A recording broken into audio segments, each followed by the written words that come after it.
정석은 연습 문제 4개 있었어요. 그중에 3개 풀어드리도록 하겠습니다. 7-4번부터 볼까요? 7-4번 볼 건데 7-3번은 보지 않고 그냥 풀어드리진 않고 이야기만 하고 갈게요.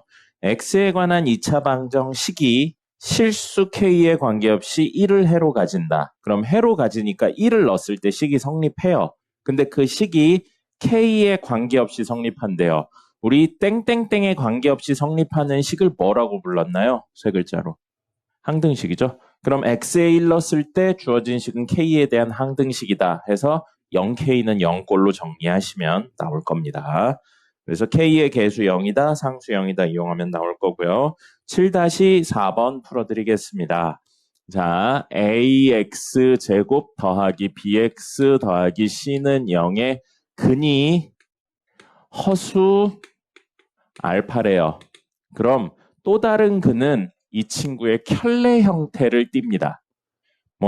켤레 형태를 띠는 이유에 대해서는 다다음 시간에 조금 더 디테일하게 이야기를 드리고요. 지금은 100% 맞는 건 아닌데 그냥 간단하게 이야기 드려서 근이 2a분의 마이너스 b 플러스 루트 b제곱 마이너스 4ac가 되고 또 다른 근은 2a분의 마이너스 b 마이너스 루트 b제곱 마이너스 4ac가 되는데 문제 ABC가 실수라고 했기 때문에 이거 실수고 이거 실수고 여기 안에 있는 친구들 실수인데 이 친구 전체가 허수가 되려면 루트 안에 있는 친구가 음수일 수밖에 없죠.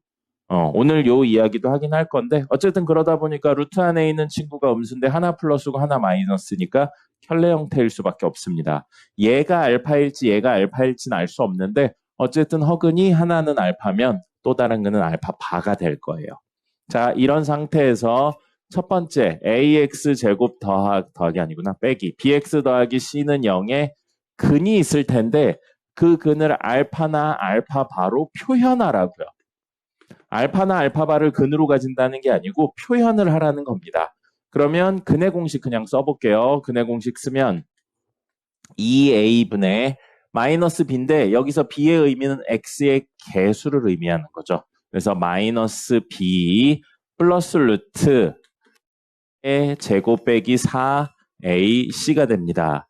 또 다른 근은 2a분의 마이너스 b 마이너스 루트 b의 제곱 빼기 4ac가 되고요. 그럼 여기서 마이너스 b의 제곱이라고 나왔는데 이건 정리하면 뭐랑 똑같냐면 그냥 b제곱하고 똑같죠. 그 다음에 앞에 있는 마이너스 b는 정리하면 그냥 b랑 똑같습니다. 그래서 이 친구의 두 근은 이렇게 표현이 돼요. 그럼 우린 이 친구들을 뭘로 표현하는 게 목적이라고요? 알파랑 알파 바로 표현하는 게 목적이라고요. 근데 가만 놓고 보니까 여기는 마이너스 b 마이너스 루트 땡땡땡인데 여기는 플러스 b 플러스 루트 땡땡땡이네요. 얘랑 얘가 서로 무슨 관계예요? 음수배 관계에 있는 거죠. 똑같은 이유로 이 친구랑 이 친구도 서로 무슨 관계에 있냐면 음수배 관계에 있네요. 이 친구의 음수하면 플러스 b 마이너스 루트 땡땡땡 여기 있잖아요. 그러면 얘가 알파인지 얘가 알파인지 모르겠지만 명확하게 알파 하나의 음수배하면 근이 되고요. 또 다른 근 알파바의 음수배하면 근이 된다는 거죠. 그래서 이 친구의 근은 하나는 알파바의 음수배, 하나는 알파의 음수배.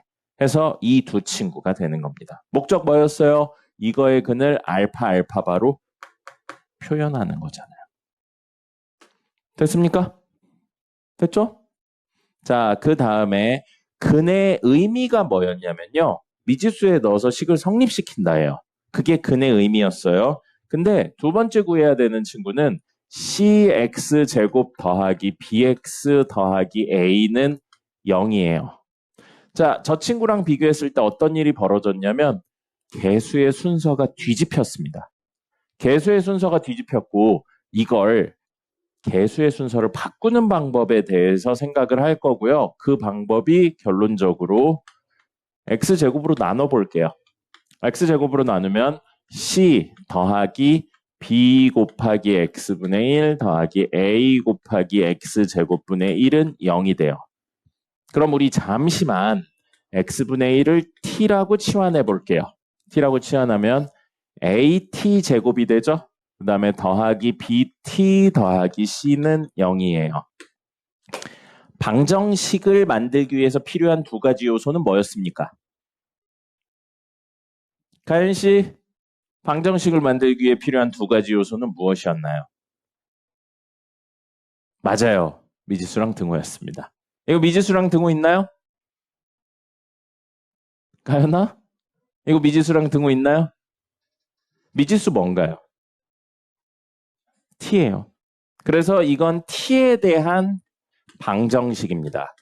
그럼 혹시 t에다가 적절한 값을 넣어서 등식을 만족시키는 값을 찾으면 t에 대한 방정식의 근이라고 볼 수 있겠죠. 근데 우리 알고 있는 건 뭐냐면 이 방정식이요. 이 방정식의 근이 알파라고요. 그럼 a 알파 제곱 더하기 b 알파 더하기 c는 0이라는 사실을 알 수 있습니다. 그럼 저 내용을 가지고 t에다 얼마를 집어넣어야 등호를 만족시킨다고 볼 수 있을까요? 알파겠죠. t에다 알파를 집어넣으면 주어진 식이 a 알파 제곱 더하기 b 알파 더하기 c가 되잖아요. 그리고 는 0이죠. 성립하나요? 하죠. 저게 성립한다고 그랬으니까. 맞습니까? 그럼 t에 대한 근 중에 하나로 알파가 존재한다는 거예요. 똑같은 이유로 t에 대한 근 중에 하나로 알파 바가 존재한다는 겁니다. 왜요? 저 식에 x자리에 알파 바를 넣으면 식이 성립하고 얘도 똑같이 성립하니까요. 근데 t는 우리가 임의로 바꾼 거예요. t는 사실 뭐예요? x분의 1이죠? 그럼 x분의 1이 알파라면 주어진 이 식이 성립한다는 거예요. 다시 말하면 x가 뭐면 알파분의 1이면요. 그럼 실제 성립하나 볼까요? x 자리에 알파분의 1을 집어넣을 거예요. 그럼 c 알파 제곱분의 1 더하기 b 알파분의 1 더하기 a가 0이냐 이렇게 물어보고 있는 거예요. 이게 성립하면 근이 되는 거죠? 근데 이거에 양변의 알파 제곱을 곱한다면 c 더하기 b 알파 더하기 a 알파 제곱은 0이다. 같은 식이죠. 성립하나요? 하죠. 그리고 이게 사실 어디 있었어요? 여기 있잖아요. 그죠? 그러니까 누가 근이 된다고요? t를 알파로 만들었던, 즉 x분의 1을 알파로 만들었던 요게 근이 하나 되고요. 똑같은 구조니까 x가 알파 바분의 1이어도 된다는 겁니다. 그럼 결국 이 친구의 근은 뭐랑 뭐가 된다고요? x에 대한 근은 알파분의 1하고 알파 바분의 1이 돼요. 그래서 결론은 아주 간단하게 개수의 순서가 뒤집히면 근이 역수를 취한다인데 이것만 외우면 요즘은 의미가 없습니다. 이게 나온 이유요. 나누고 치환했다라는 걸 기억을 해주셔야 됩니다. 알겠죠? 네, 이거 아주 고전적인 형태 문제인데 옛날에 그냥 답만 알면 됐어요. 답만 알면 됐었는데 요즘은 중간 과정에 대해서 물어봅니다. 그래서 최고차로 나누고 치환해서 문제를 푼다. 그리고 이게 근의 개념이라는 거죠. 됐죠? 자, 정리하시고요.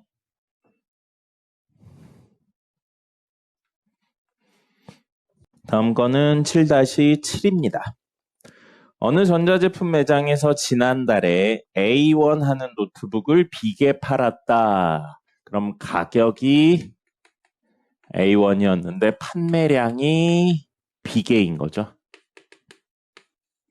됐습니다. 근데 가격을 X% 올렸대요. 그럼 원래 가격에서 올렸으니까 원래 가격인 1이 있어야 되고요. 100분의 X. 이게 X%죠. 올렸으니까 더했습니다. 그 다음에 문제에선 이번에 판매량은 2X% 감소했대요. 그럼 원래 가격을 유지하는 1에 2X%니까 100분의 2X죠? 그걸 감소했다 그러니까 빼줘야 됩니다. 자, 이렇게 됐는데 총 판매 금액이 나왔네요. 여기 이제 상식의 영역이 되는 거죠. 총 판매 금액은 이렇게 곱하면 총 판매 금액이 됩니다. 그래서 총 판매 금액 A, B인데 A, B에서 12%가 감소했대요. 그럼 저 구조로 하면 1-100분의 12 혹은 12%가 감소했다는 건 몇 퍼센트가 남았다는 이야기예요? 88%가 남았다는 이야기죠. 그래서 이거 정리하면 100분의 88이죠. 그러면 A, B 곱하기 100분의 88은 이 둘의 곱이죠. 그래서 A하고 순서 바꿔서 B 통분할게요. 100분의 100 더하기 X랑 100분의 100 마이너스 2X랑 이렇게로 할 겁니다. 약분할 거 약분하죠. A, B 약분하고요. 분모에 100 있는 거 약분하고요. 그럼 여기 100 있는 거 이쪽으로 곱하면 되겠습니다. 전개까지 할게요.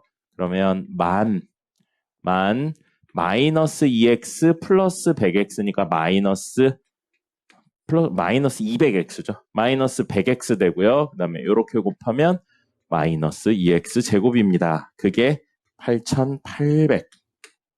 자, 내림차순 정리를 해볼까요? 마이너스 100x 그 다음에 요거 넘어가면 플러스 1200이 되겠죠.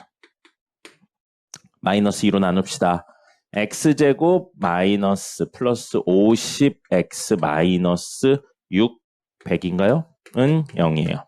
인수분해 되나요? 저 인수분해 되나요?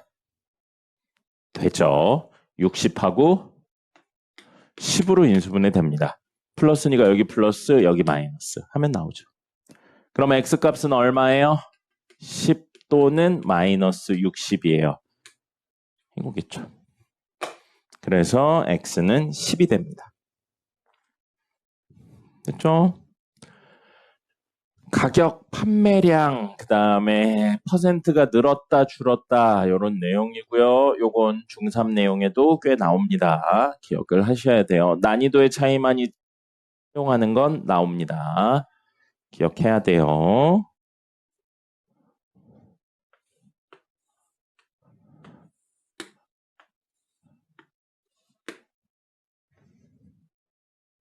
다음 밑에 있는 이야기입니다.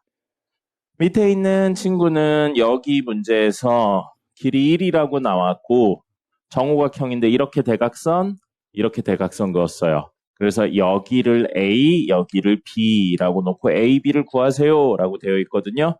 정오각형 이야기인데 우선 여기부터 해볼까요? 정N각형이요. 정N각형 한 내각의 크기입니다.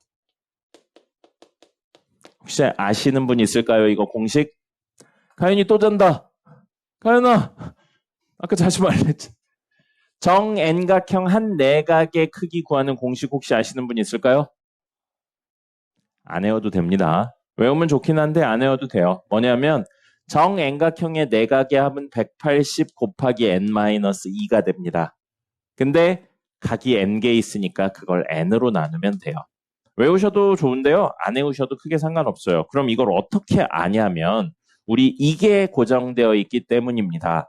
모든 도형의 외곽의 총합은 늘 일정한 값이 나와요. 360도입니다.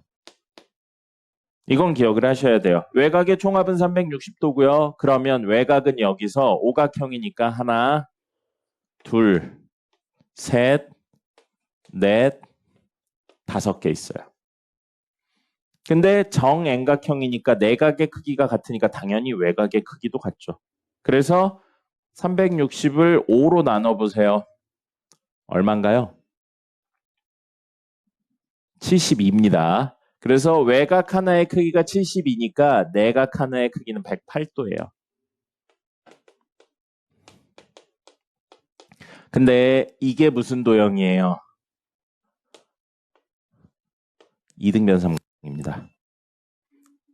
정N각형이니까 여기 길이 1이면 여기 길이도 1이라 이등변 삼각형이에요. 근데 꼭지각의 크기가 108도. 이 둘 더해서 얼마? 72도여야 돼요.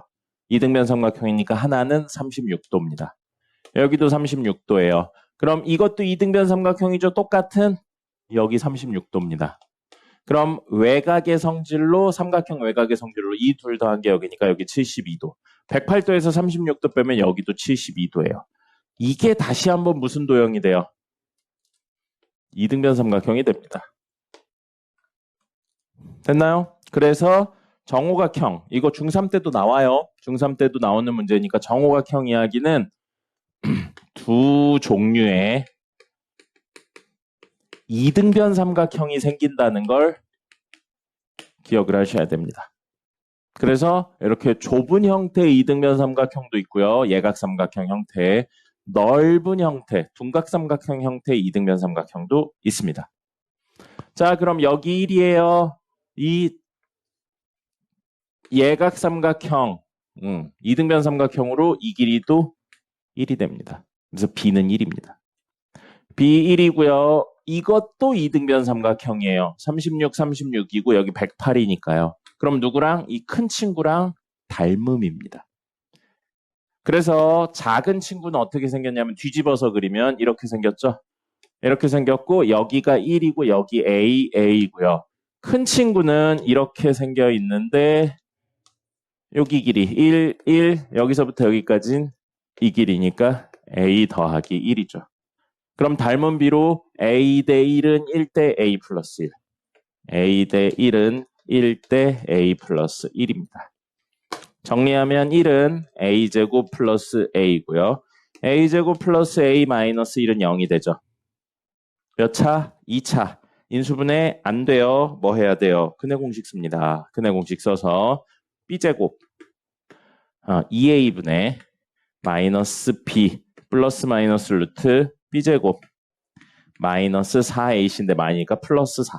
5죠? 그러면 하나는 2분의 마이너스 1 플러스 루트 5고 하나는 2분의 마이너스 1 마이너스 루트 5인데 이건 안 되겠죠. 음수니까 전체 음수잖아요. 길이가 양수여야 되니까 안 돼서 이것만 답입니다. 오각형 이야기는 중3 때 나온다고요. 그래서 한 변의 길이가 1일 때 닮음을 이용해서 문제를 푼다라는 거고요. 그 닮음인 친구는 이등변 삼각형이 두 종류가 나온다. 요걸 기반으로 풉니다. 적어 놓으세요. 이등변 삼각형 2개 나온다는 이야기 적어 놓으시고 기억을 좀 하셔야 됩니다. 그리고 요거요. 외곽의 총합이 360도라는 걸로 정행각형의 내각의 크기를 구할 수 있습니다. 가인씨 그만 자요. 이제 또 가연이 1교시자면 2교시 세하자고 그러지 말아요. 오늘 2교시 중요한 거 할 겁니다. 됐고요. 부교재 126번입니다.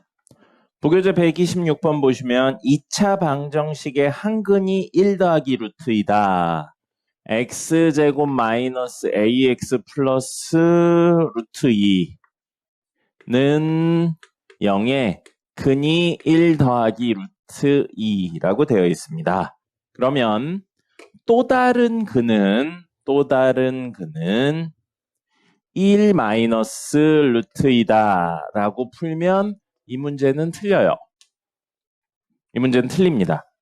그리고 저거에 대해서 디테일한 설명은 내일 모레 드릴 건데 요거 잠깐 볼까요? 이런 친구들, 이렇게 하나의 부호가 다른 친구들을 보고 우리 복소수에서는 허수부의 부호가 다른 친구를 보고 뭐라고 불렀죠? 켤레라고 불렀죠. 이거 켤레 형태예요. 무리수긴 하지만 켤레 형태입니다. 그럼 이 켤레 형태의 장점은 뭐라고 그랬죠?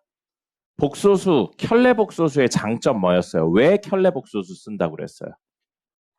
더하거나 곱하면 실수가 된다였습니다. 그럼 여기서요. 둘을 더하면 뭐가 되죠? 2가 되죠. 무리수에서 유리수로 변해요. 즉 실수에서 유리수로 변한다는 겁니다. 그리고 둘을 곱하면 역시 유리수가 됩니다. 그래서 이게 맞을 때도 있어요. 한근이 1 더하기 루트면 다른 한근이 무조건 1 마이너스 루트이어야 되는 경우 있습니다. 그건 언제냐면요. 개수가 모두 유리수일 때는 이게 맞아요. 이게 내일 모레 할 근과 개수와의 관계에 대한 내용인데요. 한 근이 무리수고 또 다른 근은 알 수 없는데 개수가 모두 유리수면 더해서도 유리수가 나오고 곱해서도 유리수가 나오는 게 또 다른 근일 수밖에 없습니다. 근데 지금은 무리수가 왔죠. 그렇기 때문에 이 조건을 만족시키지 못해서 안 되는 겁니다. 디테일한 이야기는 내일 모레 할 거예요. 내일이군요. 네, 내일 할 거예요. 자, 그래서 이렇게 이야기가 되기 때문에 이건 이 문제에서는 안 됩니다. 이유가 뭐라고요? 개수가 유리수가 아니라서요. 그럼 근이라는 내용을 어떻게 쓸 수밖에 없냐면 대입해서 성립한다로 쓸 수밖에 없습니다. 자, 대입할 거예요. 1 더하기 루트 2의 제곱 빼기 a의 1 더하기 루트 2 더하기 루트 2가 0인데 a가 문제에 뭐라고 나왔냐면 유리수라고 나왔죠. 실수군요. 실수라고 나왔죠. 자, 그럼 이거 정리하겠습니다. 이거 정리하면 3 더하기 2 루트 2고요. 여기는 루트 2네요. 빼기 a의 1 더하기 루트 2는 0이니까 넘겨봅시다. a의 1 더하기 루트 2가 되고요. 넘겨서 요거는 3 더하기 3 루트 2입니다. 그러면 a는 1 더하기 루트 2분의 요거 공통인수 3 있네요. 1 더하기 루트 2예요. 약분되죠. 3입니다. 그래서 a값 3인 거죠. 그럼 보세요. 저기다 3 넣어볼게요. x제곱 마이너스 3x 플러스 루트 2는 0 이렇게 되어 있는 거죠. 이렇게 되어 있습니다. 이렇게 되어 있고 이거 한근이 1 더하기 루트 2라고 했으니까 인수분해를 하든 직접 나누든 하면 되는데 근해 공식 한번 써볼까요? 근해 공식 쓰면 이거 근해 공식 써도 빡세겠네요. 2a분의 마이너스 b 플러스 마이너스 루트 b제곱 마이너스 4ac 이렇게 되는데 루트 안에 또 루트가 있죠. 이걸 여러분들이 벗길 수가 없는 거예요. 그래서 루트 안에 또 루트 있는 거 이중근호고요. 요거는 안 배워요. 안 배우고 교육과정에서 사라졌습니다. 이거 뭐냐면 루트 8 더하기 빼기구나. 루트 8 빼기 루트 1의 제곱의 루트 돼요. 그래서 이건 벗기면 2분의 3 플러스 루트 8이니까 2 루트 2 빼기 1이거나 아니면 2분의 3 마이너스 2 루트 2 빼기 1이 돼서 근 하나는 요거 약분하면 1 더하기 루트 2고요. 또 다른 근 하나는 2 마이너스 루트 2가 됩니다. 이렇게 되는데 이 문제에서는 이중분호에 대해서는 다루는 문제는 아니니까 이렇게 하고요. 뭐로 한다? 개수가 유리수가 아니기 때문에 한 근이 1 더하기 루트면 또 다른 근이 1 마이너스 루트 2는 아닌 겁니다. 반대로 개수가 유리수라고 명확하게 나왔으면 이렇게 이야기할 수 있는 거예요. 디테일한 이야기는 내일 실수 이야기하면서 할 거고요. 유리수에 대한 내용은 중3 때 시험에 되게 많이 나옵니다. 자, 128번입니다. 밑에 있는 128번이고요. 128번 한 근을 알파라고 했는데 그러면 우선 근이 알파니까 대입했을 때 성립하죠. 3알파 제곱 마이너스 7알파 플러스 3은 0이 성립한다를 알고 있는 상황에서 알파 제곱 더하기 알파 제곱분의 1을 물어보고 있어요. 여기다 쓰지 말고 이렇게 적을까요? 알파 제곱 더하기 알파 제곱분의 1이 얼마냐 이렇게 물어보고 있는데 우리 이거 나오면 이거에 대한 생각을 떠올리셨으면 좋겠습니다. 이거요. 4개 중에 2개 있으면 나머지 2개 구할 수 있다고 했어요. 그럼 문제에서는 이거 구해야 되죠? 그럼 요 3개 중에 2개가 있어야 되는데 이건 알파 값에 관계없이 무조건 1이잖아요. 그럼 우리는 이 2개 중에 하나를 알고 있으면 이걸 구할 수 있다는 겁니다. 그럼 무슨 생각하셔야 돼요? 주어진 이 식을 변형해서 얘나 얘를 구할 수 있지 않을까? 이런 생각을 하는 겁니다. 그럼 여긴 분모에 알파가 있죠? 여긴 없죠? 만드는 가장 간단한 방법. 알파로 나누면 되겠죠. 그래서 3알파 마이너스 7 더하기 알파분의 3은 0이에요. 정리할까요? 3알파 플러스 알파분의 3은 7이죠. 우리 원하는 거 유사한 형태 생겼네요. 양변 3으로 나누면 되겠죠? 알파 더하기 알파분의 1은 3분의 7입니다. 그럼 이거 3분의 7 나왔네요. 요건 1이네요. 이 2개 가지고 이거 구할 수 있겠죠.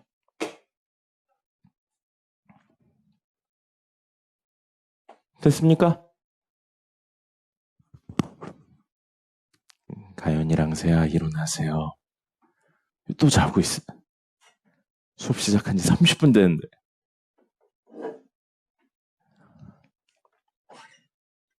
됐죠? 2개 더 해보겠습니다. 131번입니다. 131번 혹시 했나요?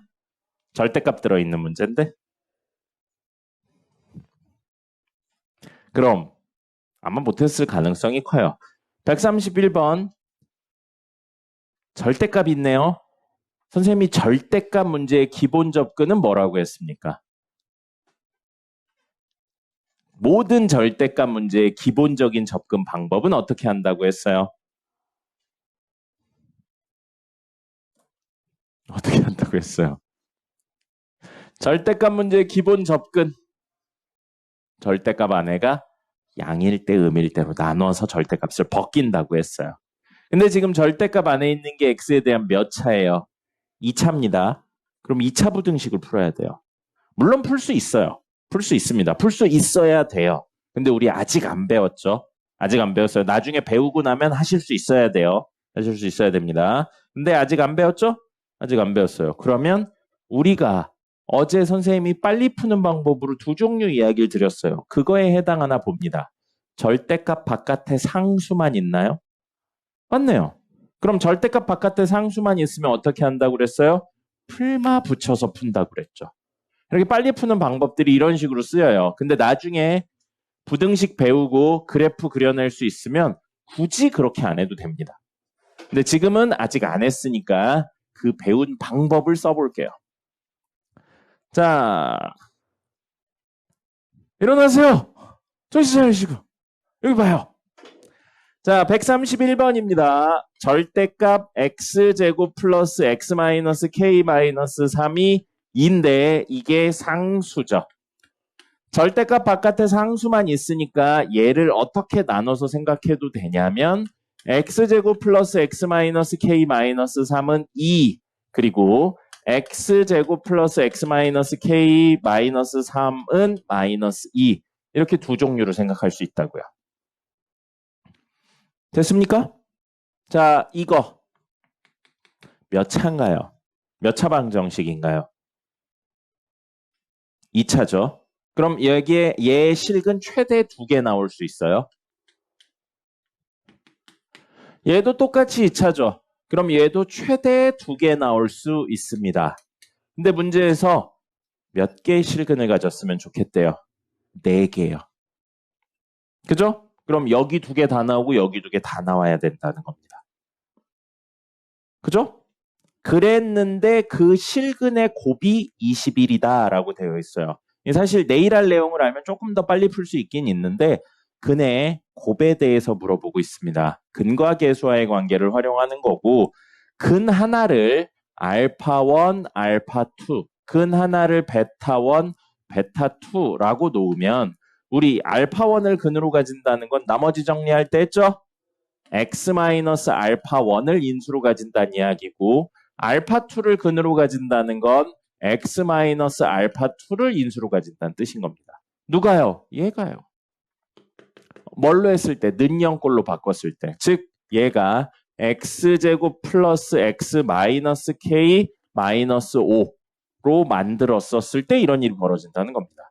근데 문제에서 요구하고 있는 건 알파1, 알파2의 곱을 물어보고 있어요. 그럼 알파1, 알파2의 곱은 이거 전개한다고 생각하면 x제곱 마이너스 알파1 더하기 알파2 x 플러스 알파1 알파2예요. 즉 뭐라고요? 상수라고요. 그럼 여기서 상수는 누구예요? 얘가 상수입니다. 알파1 곱하기 알파2는 마이너스 k 마이너스 5가 되고요. 이 친구도 구조 똑같죠? 베타와 알파 자리에 베타를 집어넣었을 뿐이지 똑같은 친구예요. 그래서 x-베타1, x-베타2는 x제곱 플러스 x 마이너스 x하고 이거 넘어가면 마이너스 1입니다. x가 아니죠. k죠. 이렇게요. 그럼 베타1 곱하기 베타2는 두근의 곱은 마이너스 k 마이너스 1이 됩니다. 구조가 똑같으니까요. 근과 계수와의 관계이기도 해요. 그럼 얘네들을 곱합니다. 마이너스 k 플러스 5. 곱하기 마이너스 k 플러스 1 했는데 21이래요. 그럼 여긴 플러스 되죠? 전개해서 그냥 정리하면 되겠죠. k제곱 플러스 6k 플러스 5는 21. 나왔네요. k제곱 플러스 6k 마이너스 16은 0입니다. 그럼 k 플러스 8하고 k 마이너스 2는 0이니까 k는 2나 마이너스 8이 되죠. 근데 문제에선 양수 k니까 2가 됩니다. 그리고 나중에 문제에서 내근을 갖는다. 근의 개수에 관련된 내용이라 그래프 그려서 해석하기도 합니다. 그게 조금 더 일반적인 문제예요. 너무 잘 자는데?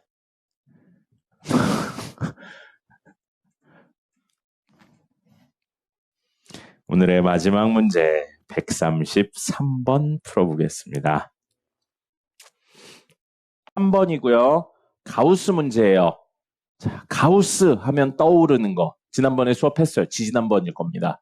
선생님이 가우스 이야기했고 가우스부터 시작하지 않았어요. 어떤 이야기를 하다가 이게 사실은 가우스야 라고 이야기를 했었습니다.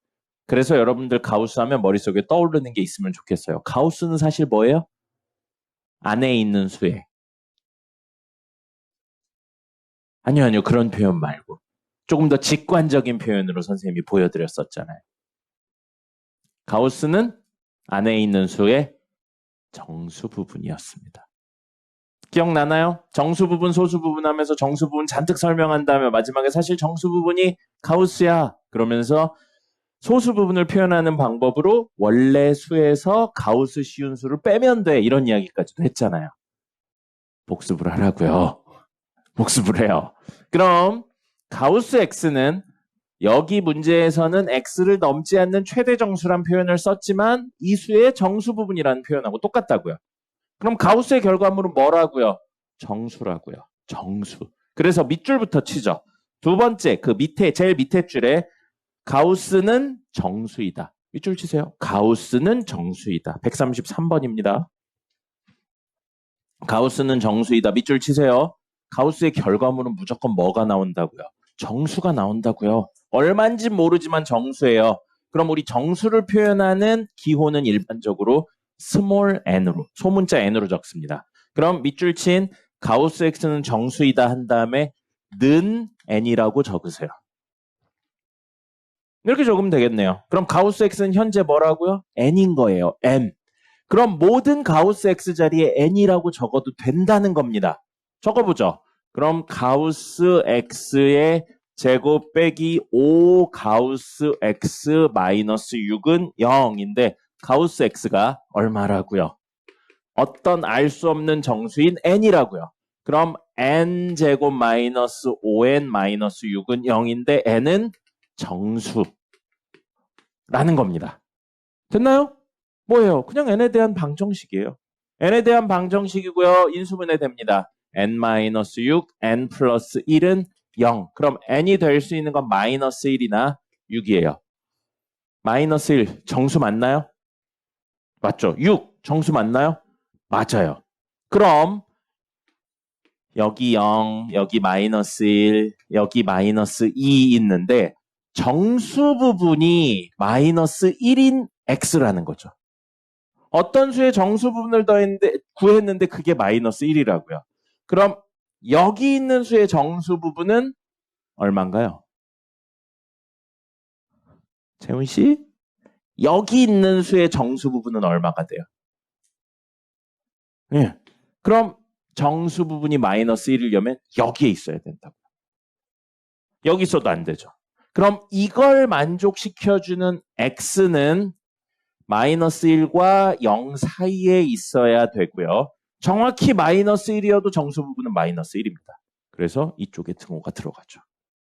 그러면서 이게 성립하려면 가우스 x가 6인 게 성립하려면 x는 여기 오는 수보다 크거나 같은데 그 친구보다 하나 큰 거보다 작으면 된다고요. 이게 가우스 정리하는 방법이었잖아요. 그래서 x의 범위는 최종적으로 마이너스 1보다 크거나 같고 0보다 작다 또는 x의 범위는 6보다는 크거나 같고 7보다는 작다가 되는 겁니다. 그래서 여기에 들어오는 숫자를 넣으면 가우스의 결과물이 마이너스 1이나 6이 나오면서 주어진 식을 성립시키게 된다고요. 됐습니까? 그래서 가우스 문제를 실제로 풀 때는 가우스의 결과물이 무엇이다? 정수다라는 걸 가지고 문제를 푸는 거예요. 만약에 똑같은 문제를 풀었는데 n이 예를 들어 하나가 2분의 1 나오고 하나가 3 나왔어요. 그럼 2분의 1은 될 수가 없는 겁니다. 왜요? 가우스의 결과물은 정수여야 되기 때문에. 됐습니까? 이렇게 정수라는 내용으로 치환해서 푸시면 되고요. 마지막에 범위까지 찾아주시면 됩니다. 가우스가 여러분 머릿속에 어떤 수의 정수 부분이구나. 그리고 그래프상에 어디를 의미하고 있구나. 아셨으면 좋겠습니다. 아니, 알아야 돼요. 요즘은 가우스 많이 안 다루긴 하는데 기본적인 내용이니까 하셔야 됩니다. 됐죠? 3분 남았는데요. 오늘 이야기는 판별식이에요.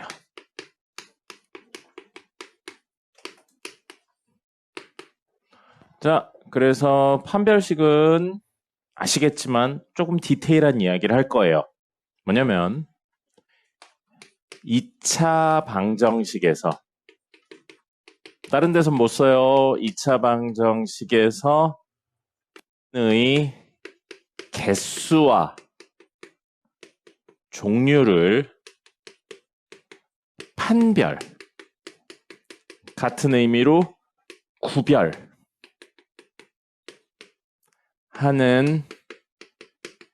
식이고요. 전제 조건이 있습니다. 이 전제 조건까지 아셔야 돼요. 단 개수가 모두 실수여야 됩니다. 그래서 개수가 모두 실수인 방정식을 줄여서 뭐라고 부르기도 하냐면 실개수 방정식이라고 부르기도 합니다.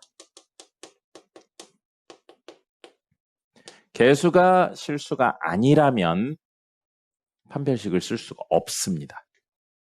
개수 중에 허수가 있으면 판별식 쓰시면 안 돼요. 근해 공식은 쓰셔도 됩니다.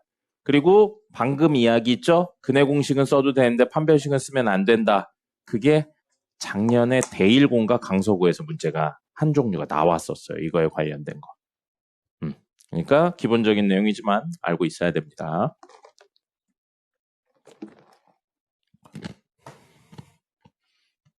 구별하다, 판별하다가 영어로 뭡니까?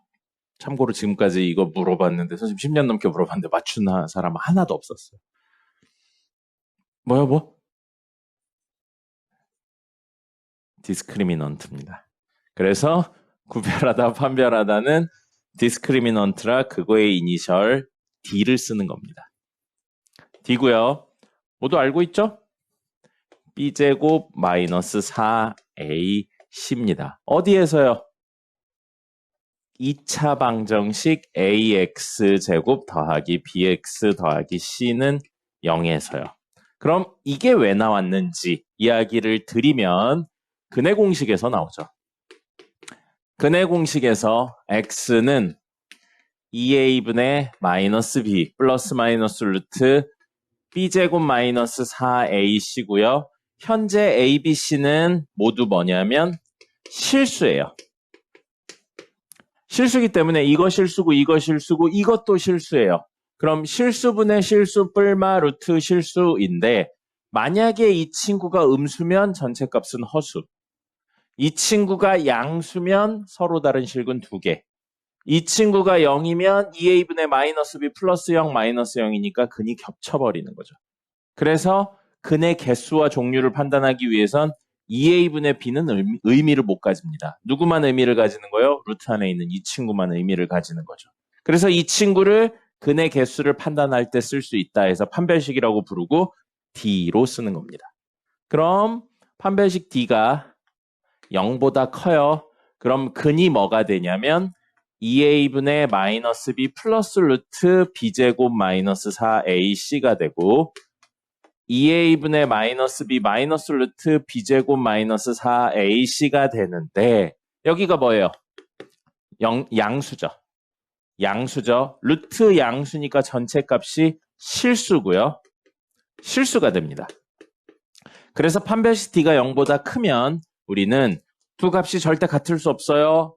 우리는 뭐가 되냐면 서로 다른 두 실근을 가지게 되는 겁니다. 근데 만약에 판별식 D가 0이에요. 판별식 D가 0이면 근 두 개가 근의 공식에 의해서 2a분의 마이너스 b 플러스 루트 0. 판별식 D가 0이니까 0으로 적었어요. 2a분의 마이너스 b 마이너스 루트 0이고요. 그럼 결국 얘는 2a분의 마이너스 b고 얘도 2a분의 마이너스 b예요. 근 두 개가 나왔는데 두 개가 어떻게 됐다고요? 같다고요. 그럼 근 하나, 근 둘인데 근 두 개가 같아요. 어떻게 됐어요? 겹쳤죠. 겹친다를 다른 표현으로 뭐라고 부르기도 해요? 중복된다라고 부르기도 합니다. 그래서 근 두 개가 같아 버리면서 무엇을 가지게 되었냐면 중복된 근을 가지게 되었습니다. 중복된 근을 줄여서 뭐라고 부르는 거예요? 중근이라고 부르는 겁니다. 됐습니까? 그럼 이거는 근이 몇 개예요? 한 개의 실근을 가진다 라고 이야기할 수도 있고요. 혹은 중근을 가진다 라고 이야기할 수도 있습니다. 자, 오해하는 이야기 하나 해드릴게요. 뭐냐면 중근을 가진다, 근이 하나다. 맞는 표현이지만 한정적으로만 맞아요. 무슨 소리냐면 근이 3개인 친구도 있습니다. 3차 방정식이요. 지금은 안 다루지만 3차 방정식은 근이 3개예요. 실근어근 합쳐서 3개인데 이 3개 중에 만약에 이렇게 2개가 겹치죠? 그럼 어쨌든 중복되는 근이 생겼죠? 그럼 중근이 있는 거예요. 근데 전체 개수는 몇 개예요? 2개잖아요. 맞죠? 그러니까 중근 이꼴 근이 하나다는 아닌 겁니다. 중근이라는 표현은 근이 겹치면 무조건 중근이라고 쓰는 거예요. 근데 2개짜리인데 겹치면 몇 개처럼 보이는 거예요? 1개처럼 보이는 것 뿐입니다.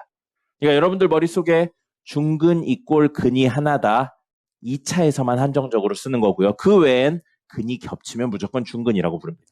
그럼 3차 방정식 근 3개 있을 텐데 그 근 3개가 우연히 셋 다 같아서 겹칠 수도 있겠죠. 그럼 이것도 중근이라고 부르는데 아주 특별한 케이스이기 때문에 중근은 중근인데 3개가 겹친 근이라 삼중근이라고 부르기도 합니다. 알겠죠? 중근이 근을 하나를 의미하는 건 아니에요. 무조건 하나만 의미하는 건 2차기 때문에 이런 일이 생기는 거고요. 그 다음에 판별식 D가 0보다 작아요. 그럼 근이 2a분의 마이너스 b 플러스 루트 b제곱 마이너스 4ac랑 2a분의 마이너스 b 마이너스 루트 b제곱 마이너스 4ac인데 이 친구들이 뭐라고요? 음수라고요. 음수라고요. 루트 안에 음수 있네요. 실수예요, 허수예요? 허수죠. 허수죠. 그리고 허수에 해당하는 친구의 부호가 다르죠. 우리 허수부의 부호가 다른 두 친구를 뭐라고 불렀습니까? 켤레라고 불렀죠. 그래서 이럴 경우에는 서로 다른 두 허근을 가지거나 아니면 똑같은 의미로 한 쌍의 허근을 가진다라고 이야기합니다. 이 한 쌍이 사실은 켤레의 의미인 거예요. 그래서 켤레 복소수 형태의 허근을 가지게 되는 겁니다. 그리고 지금은 근의 공식으로 이야기를 드렸는데 왜 한 근이 허근이면 또 다른 근은 그 친구의 켤레 형태일 수밖에 없는지는 내일 이야기 드릴 겁니다. 그냥 지금은 그렇구나 정도로 받아들이시면 돼요. 그래서 판별식은 근의 공식의 요 루트 안에 있는 부분을 의미하는 거고요. 양수냐, 0이냐, 음수냐에 따라 서로 다른 두 실근, 한 개의 실근이나 중근 또는 서로 다른 두 허근을 가진다. 이렇게 표현이 되고요. 자, 중요해서요. 적당어 멈추고 잠깐만 여기 보시겠어요? 이게 오해하기 쉬운 표현이라 그래요. 뭐냐면 2차 방정식이 두 실근을 가진다. 이런 표현이 있습니다. 그러면 판별식 D가 0보다 크다. 안 돼요. 같아야 돼요. 크거나 같아야 됩니다. 왜냐하면 여기에서 두 실근이란 표현 썼죠. 서로 다른이 아니에요. 여기 중근 나오는 것도 하나, 둘인 거예요. 근데 그 두 개가 겹친 것뿐입니다. 그래서 이런 표현이면 서로 다른이란 표현이 없기 때문에 중근도 2개로 치는 겁니다. 알겠습니까? 이해가 되면 이해하시고요. 이해 안 되면 그냥 외우시면 됩니다. 그래서 문제에서 두 실근이냐 서로 다른 두 실근이냐에 따라서 등호가 있냐 없냐가 결정됩니다. 됐죠? 여기까지 적으세요. 판별식 D는 0하고 같은 의미를 가지는 게 뭐냐면 완전 제곱식이다예요.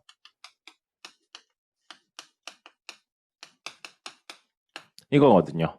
그래서 판별식 D가 0이다. 그럼 사실 이건 어디서 쓰는 거예요? 지금 판별식은 2차 방정식에서 쓰는 겁니다.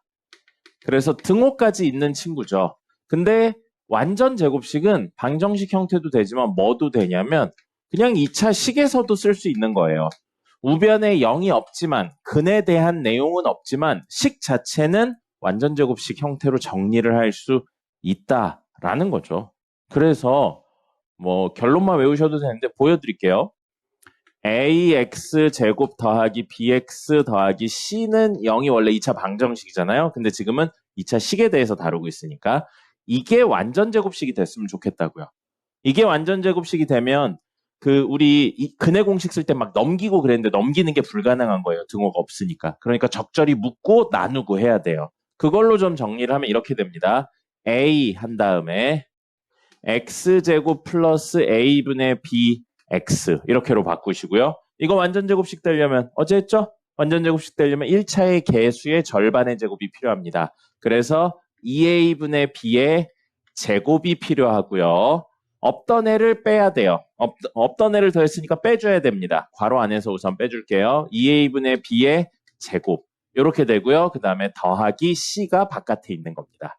그럼 이거 완전 제곱식이라 이거 정리하면 x제곱 더하기 a분의 b x 더하기 2a분의 b 전체의 제곱 하고 앞에 a 있고요. 이거 빠져나오면서 얘랑 부딪히면 4a 제곱인데 얘랑 부딪히면 마이너스 4분의 a가 되고요. b제곱이 되죠. 더하기 c입니다. 자, 한 번 더 정리할게요. a하고 x 플러스 2a분의 b의 제곱이에요. 완전 제곱 됐죠. 더하기 요거 정리할게요. 통분해서 정리하면 4a분의 마이너스 b제곱 더하기 4ac가 됩니다. 됐죠? 그럼 주어진 이 식이 완전 제곱식이 된다는 건 이거는 살아있는데 이게 없어야 된다는 이야기죠. 이게 없으려면 값이 얼마면 돼요? 이거의 정리 결과가 0이면 되겠죠. 그러면 얘가 0이면 완전 제곱식 형태로 되잖아요. 그럼 뭐처럼 된다고요? 4a분의 마이너스 b제곱 더하기 4ac가 0이라면 주어진 식이 완전 제곱식이 된다고요. 넘기면 마이너스 b제곱 더하기 4ac가 0이라고요. 뭐예요? b제곱 마이너스 4ac가 0이면 된다고요. 어디서 봤어요? 판별식 D죠. 됐습니까? 그래서 결국 판별식 D가 0이라면 주어진 2차식 또는 2차 방정식이 완전 제곱식이 된다의 또 다른 표현이 되는 겁니다. 그리고 완전 제곱식이 되어야지만 우변이 0이고 완전 제곱식이 되어야지만 중근 형태를 가질 수밖에 없다는 겁니다. 그래서 주어진 식이 중근을 가진다. 판별식 D가 0이다. 주어진 식이 완전 제곱식 형태를 가진다. 모두 같은 말인 겁니다. 알겠죠? 네. 의미는 같은데 표현만 다른 것들을 잘 정리를 해 놓으셔야 됩니다. 자, 그래서 요거에 해당하는 문제를 하나만 풀면 오늘은 끝이에요. 정석 보겠습니다. 정석 기본 문제 8-4번 볼게요.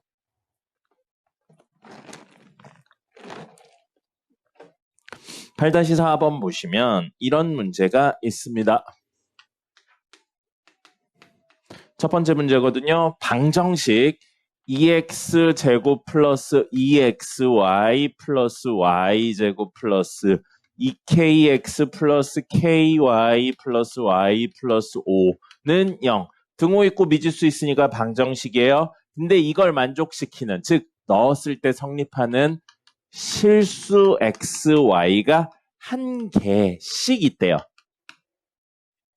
그럼 미지수 xy에 넣어서 식을 만족시킨다니까 사실은 뭐냐면 근이 한 개고 근이 한 개라는 이야기예요. 근데 그 근이 실수인 근이래죠. 실근이 한 개씩 있다고요. 이 얘기로 해석이 되는 겁니다. x에 대한 몇 차예요? x에 대한 몇 차입니까? 2차죠. y에 대해서 몇 차예요? 2차예요. x에 대해서 2차인데 그 2차의 근이 하나라고요. 실근 하나. y에 대한 2차인데 그 2차의 근이 하나라고요. 실근이 하나라고요. 됐습니까? 2차인데 근의 개수에 대해 이야기하고 있어요. 뭘 쓰셔야 돼요? 판별식 쓴다고요. 근이 얼마냐가 아니고 개수에 대해 이야기하고 있으니까 판별식 쓸 거고요. 주어진 식은 정리가 안 되어 있네요. 내림차순 정리해 보겠습니다. x로 하든 y로 하든 상관없어요. x로 그냥 내림차순 정리할게요. 그러면 2x 제곱 있고요. 2차인 거 됐고 1차인 거 얘랑 얘밖에 없습니다. 더하기 2배의 x 더하기 k x 아니죠. y 더하기 k x가 되고요. x가 없는 거 하나, 둘, 셋, 넷 이렇게 있네요. y제곱 더하기 k 플러스 1 y 플러스 5는 0이에요. x에 대한 몇 차라고요? 2차요. 근데 x 값이 몇 개 있다고요? 실수 하나요. 그럼 뭐 쓴다고요? 판별식 d가 0이다 쓸 겁니다. 판별식 써볼게요. b제곱 마이너스 4ac예요. 그러면 이게 b죠? 이게 a죠? c는 이만큼이 c입니다. x가 없는 친구니까. 그러면 b 제곱 마이너스 4a c 이렇게 되어 있고요. 여기에 이렇게 하셔야겠네요. 됐습니다. 자, 이렇게 되어 있는데 여기 보시면 2를 일부러 밖으로 뺐어요. 요건 전체 제곱이니까 2의 제곱 y 플러스 k의 제곱이에요. 그럼 이건 4하고 y 플러스 k의 제곱이죠. 그럼 어차피 0보다 크냐 작냐 같냐 0이냐 이거에 대해 물어보고 있으니까 양변을 4로 나눠도 상관없겠네요. 이 4는 왜 나왔냐면 요거 앞에 2가 있어서 다시 말하면 이 친구가 2의 배수라서 짝수라서 생긴 일입니다. 그리고 요 4는 왜 있냐면 판별식 뒤에 여기 4ac에서 무조건 4가 있었잖아요. 약분이 돼요. 양변을 뭘로 나눈 거죠? 4로 나눈 거죠. 그래서 이걸 4분의 d 공식이라고 부르기도 합니다. 4분의 d 공식이라고 부르고요. 이 공식은 B'의 제곱 마이너스 AC인데 B'이 뭐냐면 B를 2로 나눈 거예요. 근데 모르셔도 됩니다. 알면 활용해도 돼요. 알면 활용해도 되는데 이거 안 썼다고 틀리지 않아요. 그 대신 뭐만 하시면 되냐면 다 때려박고 전개하지 말고 묶거나 이럴 수 있는 건 이렇게 정리를 하고 해주세요. 이걸 보시고 여러분들이 요걸 싹 다 전개해야지가 아니고 약분 되겠네 라고 생각하고 약분만 하시면 됩니다.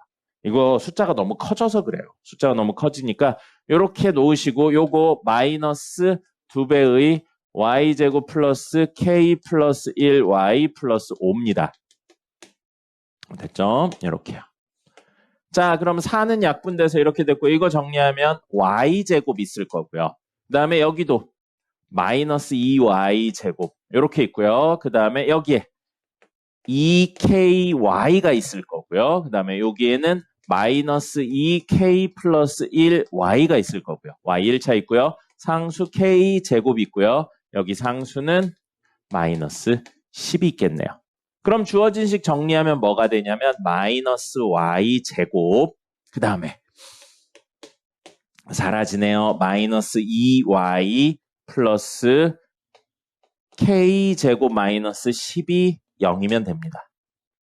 됐습니까? 근데 이게 0이어야 되는데 그러면 x의 근이 하나예요.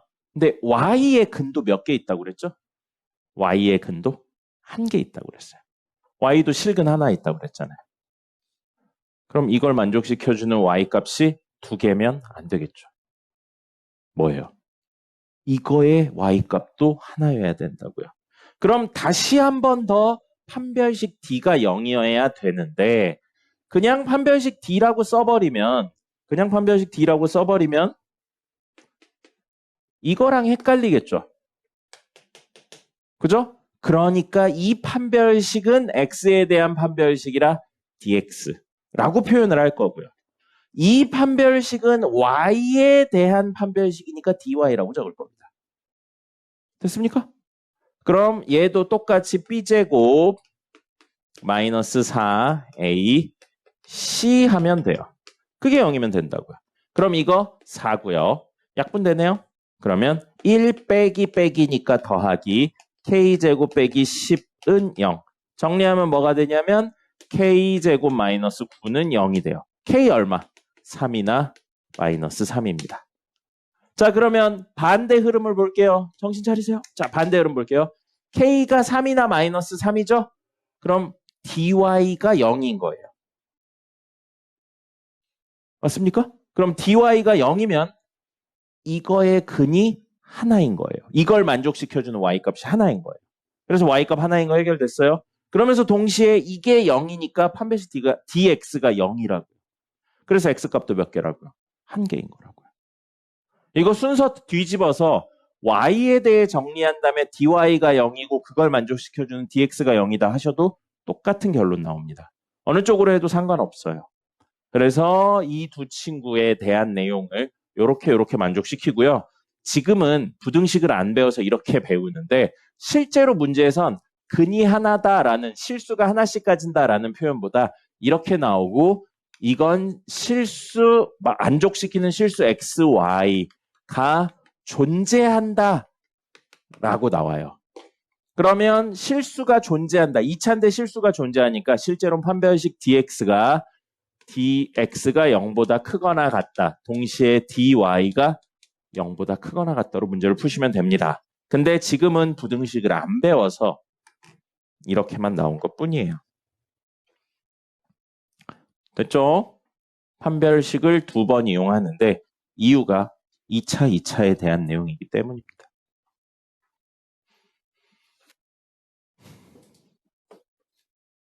오늘 이야기에서 판별식 웬만한 거 다 알고 있을 거고요. 근해 공식에서 온 거, 루트 안에 있는 거 이런 거 다 알고 있을 겁니다.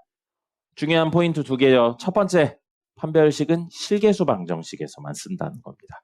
개수가 실수가 아니면 판별식 쓰시면 안 돼요. 개수가 실수가 아니어도 근해 공식은 쓸 수 있습니다. 근데 판별식은 쓰시면 안 돼요.